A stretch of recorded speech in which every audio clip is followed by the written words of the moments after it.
Excise മന്ത്രിക്ക് excise ഉദ്യോഗസ്ഥർ escort പോകണമെന്ന് നിർദ്ദേശം. എക്സൈസ് കമ്മീഷണറാണ് ഈ നിർദ്ദേശം നൽകിയത്. ഇന്നലെ നടന്ന യോഗത്തിൽ വാക്കാലായിരുന്നു നിർദ്ദേശം നൽകിയത്. എന്നാൽ നിർദ്ദേശം നൽകിയിട്ടില്ല എന്നാണ് മന്ത്രി MP രാജേഷിന്റെ വിശദീകരണം. നിർദ്ദേശം നൽകിയിട്ടുണ്ടെങ്കിൽ ഗൗരവമായി പരിശോധിക്കുമെന്നും അത് പിൻവലിക്കാൻ നിർദ്ദേശം നൽകുമെന്നും എക്സൈസ് മന്ത്രി അറിയിച്ചു.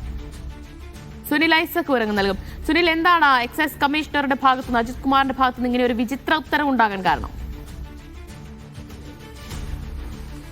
ദിവ്യ, ഇന്നലെ എക്സൈസ് ആസ്ഥാനത്ത് ഡെപ്യൂട്ടി കമ്മീഷണർമാരുടെയും ജോയിന്റ് കമ്മീഷണർമാരുടെയും ഒരു യോഗം എക്സൈസ് കമ്മീഷണർ വിളിച്ചു ചേർത്തിരുന്നു. ഈ യോഗത്തിലാണ് ഇത്തരമൊരു വിചിത്ര നിർദ്ദേശം എക്സൈസ് കമ്മീഷണർ മുന്നോട്ട് വയ്ക്കുന്നത്. സാധാരണഗതിയിൽ നമുക്കറിയാം, മന്ത്രിമാർക്കും മുഖ്യമന്ത്രി അടക്കമുള്ള ആളുകൾക്കുമൊക്കെ അതുപോലെ പുറത്തുനിന്ന് വരുന്ന മറ്റ് VIP-കൾക്കുമൊക്കെ എസ്കോർട്ട് പോകുന്നത് സാധാരണ കേരള പോലീസാണ്.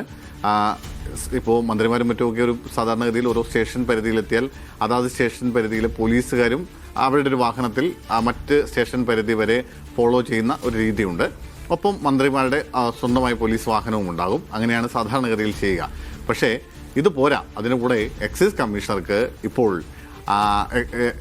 എക്സൈസ് മന്ത്രി ഇപ്പോൾ എവിടെയെങ്കിലും പോകുന്നുണ്ടെങ്കിൽ എക്സൈസുകാർ കൂടി ഒരു എസ്കോർട്ട് പോകണമെന്ന നിർദ്ദേശമാണ് ഇപ്പോൾ എക്സൈസ് കമ്മീഷണർ മുന്നോട്ട് വെച്ചിരിക്കുന്നത്.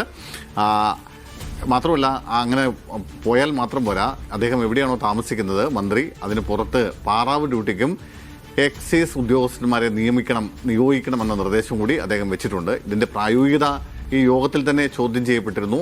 ചില ഉദ്യോഗസ്ഥർ വാഹനമടക്കമുള്ള കാര്യങ്ങളുടെ അപര്യാപ്തതയൊക്കെ ചൂണ്ടിക്കാണിച്ചുകൊണ്ട് ഇത് നടക്കുന്ന കാര്യമാണോ എന്ന് ചോദിച്ചിരുന്നു. പക്ഷേ ആ നിർദ്ദേശം കർശനമായി നടപ്പിലാക്കണമെന്നാണ് മറുപടിയായിരുന്നു എക്സൈസ് കമ്മീഷണർ നൽകിയിരിക്കുന്നത്. എന്തായാലും മന്ത്രിയോട് ഇതുമായി ബന്ധപ്പെട്ട് സംസാരിക്കുമ്പോൾ അദ്ദേഹം പറയുന്നത് താൻ ഇങ്ങനൊരു നിർദ്ദേശത്തെക്കുറിച്ച് അറിഞ്ഞിട്ടില്ല. താൻ ഇത്തരത്തിൽ തനിക്ക് എക്സൈസുകാർ എസ്കോർട്ട് വരണമെന്ന് ആരോടും നിർദ്ദേശം നൽകിയിട്ടില്ല.